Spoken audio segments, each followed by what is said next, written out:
Kill Count, where we tally up the victims in all our favorite horror movies and show you how they were made. I'm James A. Janice, and today we're looking at The Menu, released in 2022. The Menu is set in an ultra-exclusive restaurant where the staff has sinister intentions for their wealthy customers. It ridicules several aspects of fine dining culture, from snobby food critics to pretentious plating. I'm not personally a part of the foodie world this movie parodies, but I am familiar with it thanks to my housemate, collaborator, and best man, James Gressel, who joined us when we covered this movie on the podcast. I highly recommend you listen to that to hear the insanely specific details this movie gets right. Also, check out D&D&D, our Dinner D&D podcast, where Gressel DMs a story almost as old as the kill count at this point. It's fun hearing him become more and more familiar with stuff like, I don't know, emulsions and shit. Despite my secondhand familiarity with the subject matter, The Menu is one of my favorites from the holy horror year of 2022. Honestly, probably top 5. It has an immaculate cast, with everyone down to the side characters playing their parts perfectly. The outstanding ensemble is led by a pair of the year's best villains, Chef Julian Slowik and Elsa, his maitre d'. Ray Fine and Hong Chow are incredible. And on a rewatch, when you know all these characters and their relationships, you really see how every line of dialogue has dual meaning, or at least illustrates who these people are. The Menu is effective with its horror, a slow boil that builds to a roiling nightmare for the patrons. But it's also a great comedy. Don't be fooled by the trailer lines you hear early on. We liquefy, we spherify, we gel. They gel? We gel. It ends up being hilariously dark. The humor and suspense are equal ingredients here. It's all part of the menu. How many kills will get served up in this kitchen nightmare? I believe we have a reservation to find out.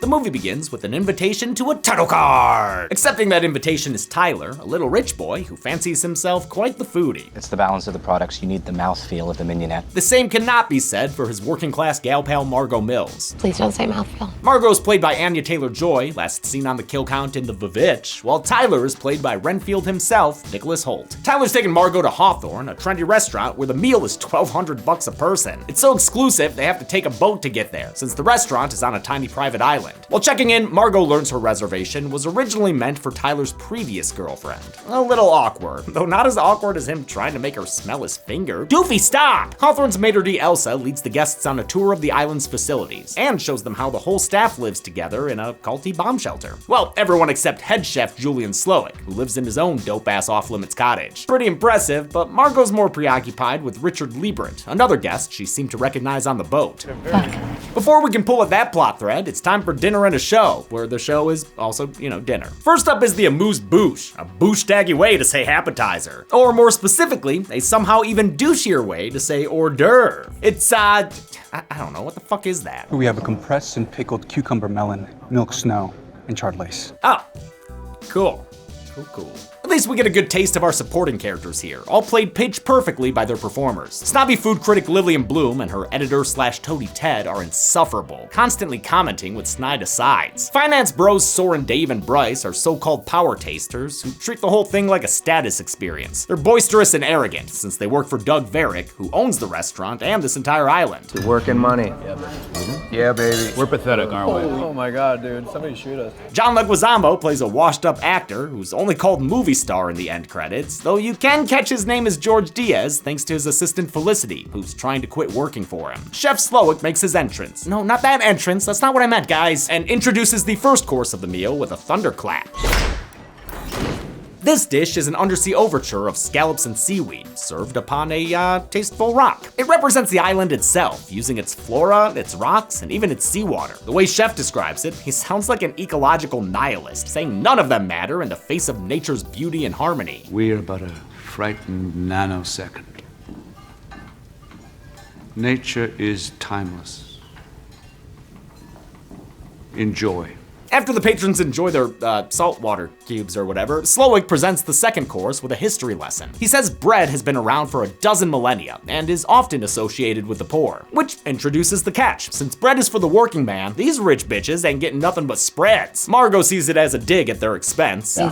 basically insulting you. But Tyler ignores her, content to just dig in. Though they're parodic, these courses do feel authentic thanks to the involvement of French chef Dominique Crenn, the first woman to win 3 Michelin stars for a US restaurant. Crenn crafted each of the menu's courses basically in character as Chef Slowick, giving them all an emotional coldness to reflect their fictional creator. She also spent more than a day with Ralph Fiennes just talking through how a chef would behave in a kitchen. To make the courses look the part, they were shot by filmmaker David Gelb, who made the fantastic Jiro Dreams of Sushi. As second unit director, he filmed the presentation vignettes after production wrapped, sometimes in Adam McKay's office. The style here is just like in Chef's Table, Gelb's popular Netflix series. The show was even referenced by Tyler, who's a fan. I mean, I've watched every fucking episode of Chef's Table 2 or 3 times. Many of the cast actually used Chef's Table to research the world of fine dining. The insulting sauces don't sit well with the finance bros. Soren tries to pull rank for some bread, unironically saying to Elsa, "You know who we are, right?" She certainly does, as if her contempt of everyone on the guest list wasn't clear from her island tour. She openly admits it to him with a sinister whisper. You will eat less than you desire and more than you deserve.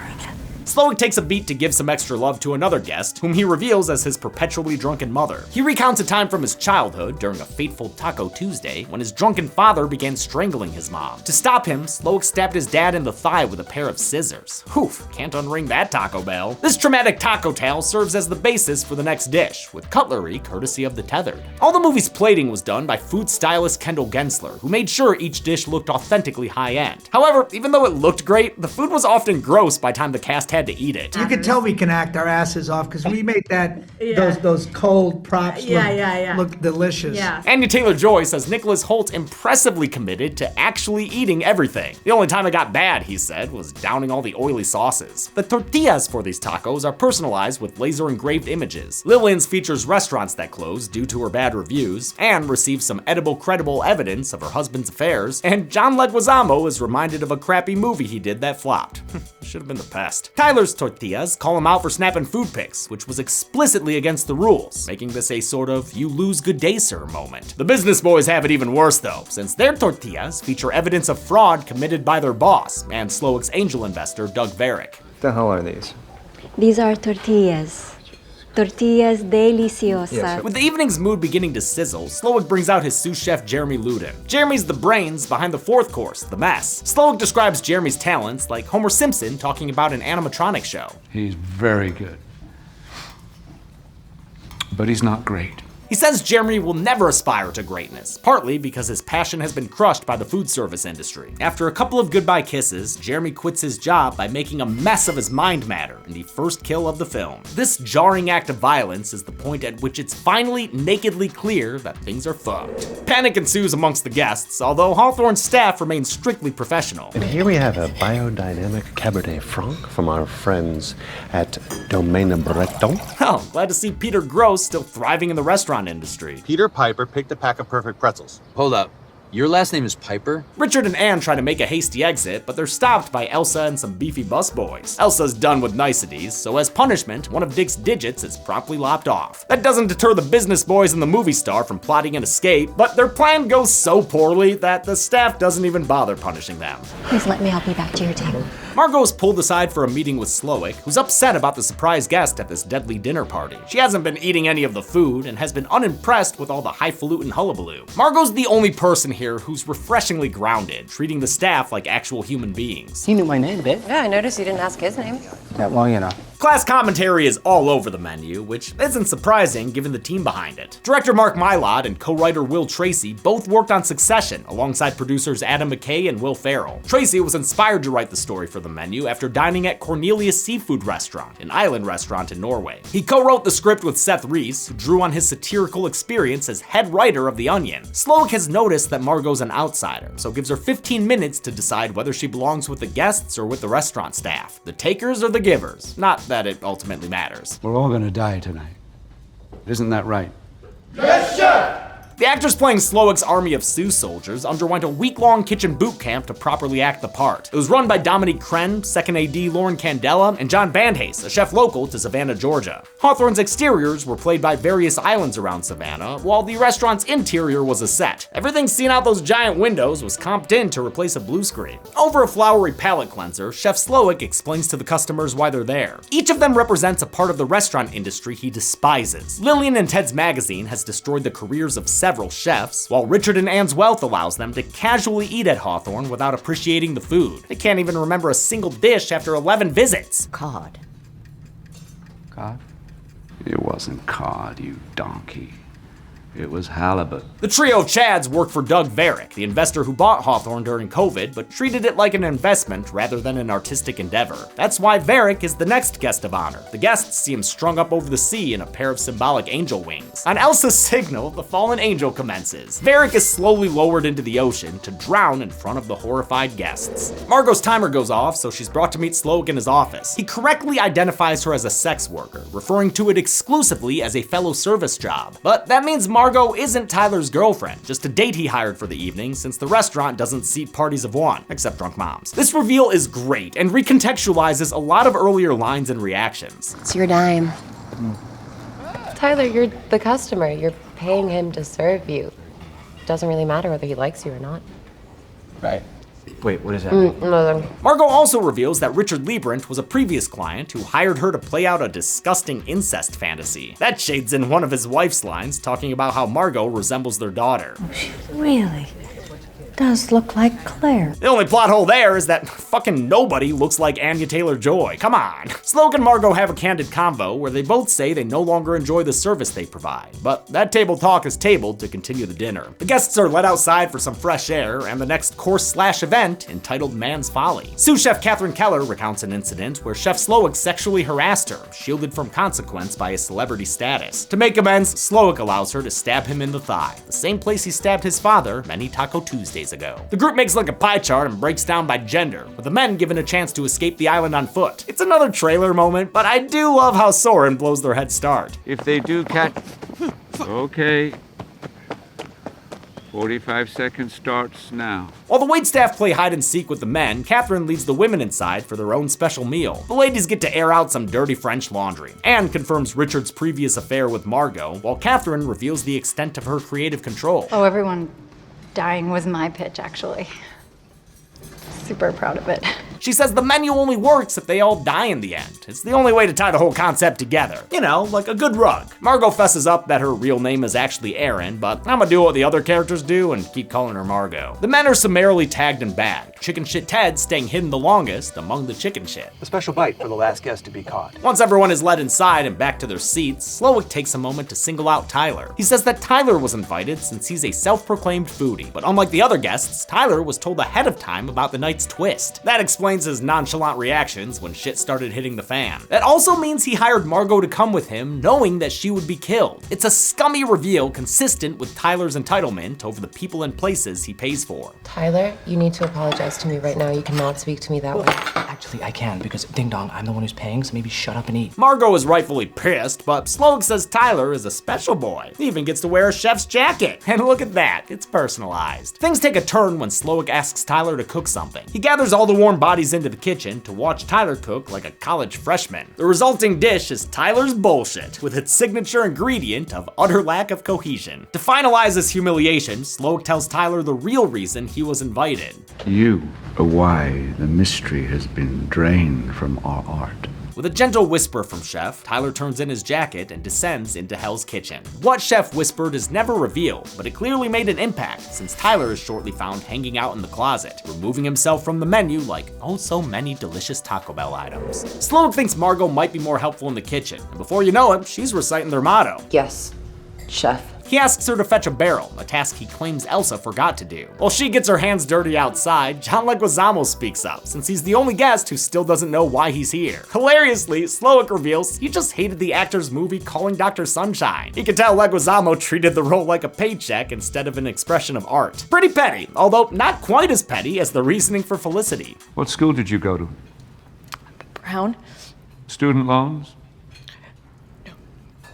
I'm sorry, you're dying. In earlier scripts, Leguizamo's character was a fictionalized Daniel Radcliffe, whose Rotten Tomato of a role was Igor in 2015's Victor Frankenstein. Leguizamo wasn't the only recasting either. Margot was originally set to be played by Emma Stone, who left due to conflicts with other projects. You couldn't ask for a better cast than this one, though. And they all said MacLeod ran a warm and welcoming set that fostered creativity and collaboration. Seriously, they said it so many times in my research, and I love to hear stuff like that. MacLeod took a few cues from his work on Succession, passion, like treating all the characters as actual human beings to keep them relatable despite their entitlement. He also got a lot of mileage out of improv, having his cast stay in character even when they weren't being filmed. The way that Mark wanted to shoot was 360. We were all mic'd all the time. We were always improvising. The entire cast never left the set, not even during other people's close-ups. And with multiple cameras running, MacLeod found extra shots to use during editing he didn't even know he had. Hong Chow called Leguizamo the best improviser. He and Felicity's actor, Amy Carrero, came up with one of the funniest exchanges on their own. I wrote a negative recommendation to Sony.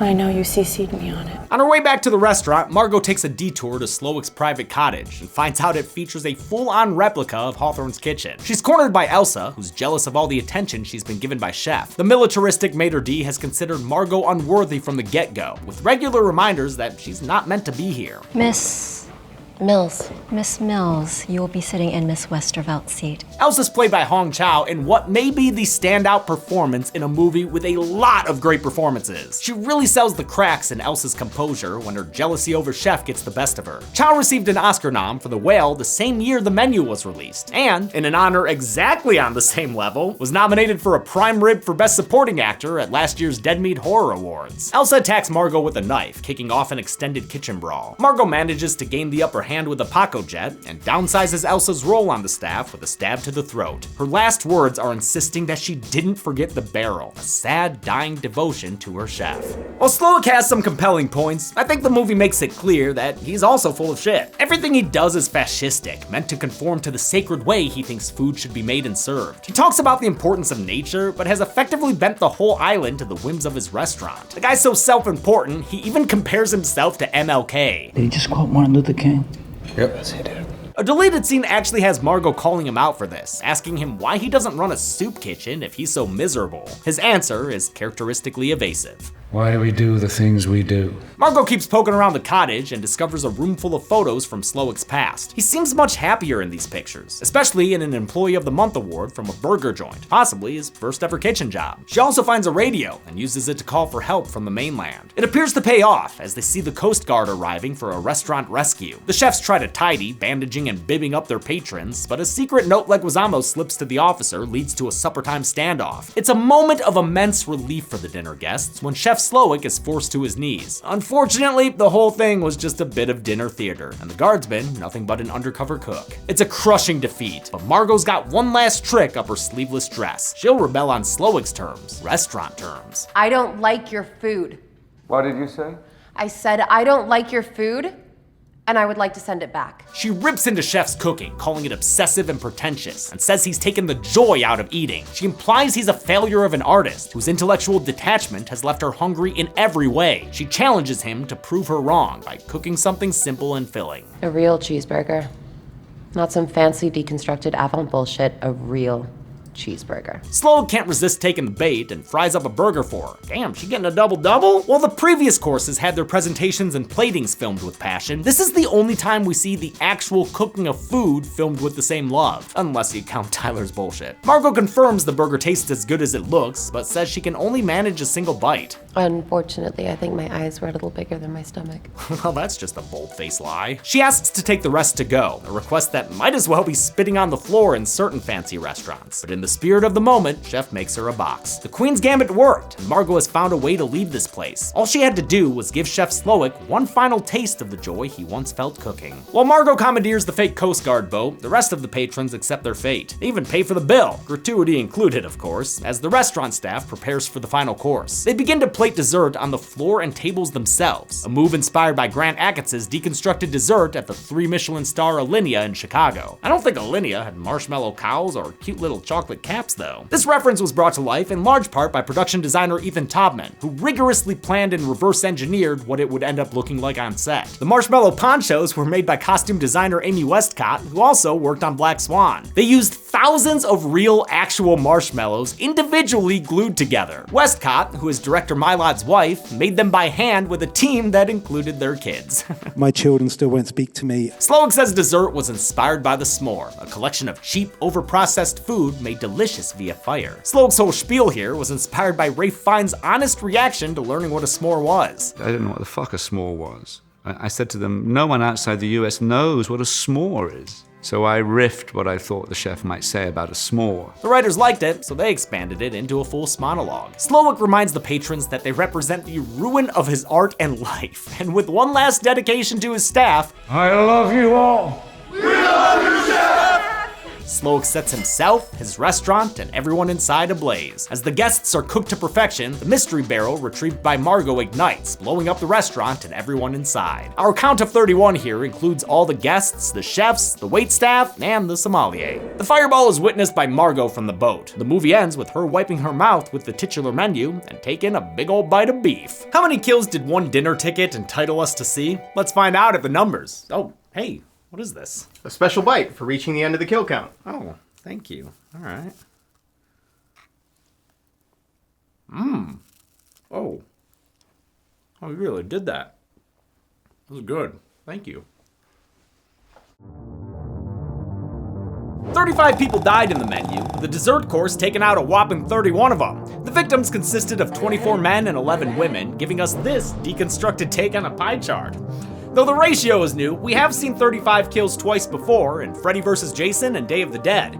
With a runtime of 107 minutes, the menu gave us a kill on average just about every 3 minutes. I'll give the golden chainsaw for coolest kill to the dessert course. A menu as ambitious as this one needs a flashy finale, and this s'mores massacre was more than fitting. Dull machete for lamest kill will go to Doug Verrick. It wasn't a bad kill, but we'd never seen this guy before, and we had to watch him die from afar. And that's it! The menu was released in 2022 and received 4 nominations at the Dead Meat Horror Awards. Go watch those if you haven't, and get ready for the next one on March 3rd. Until next time, I'm James A. Janice.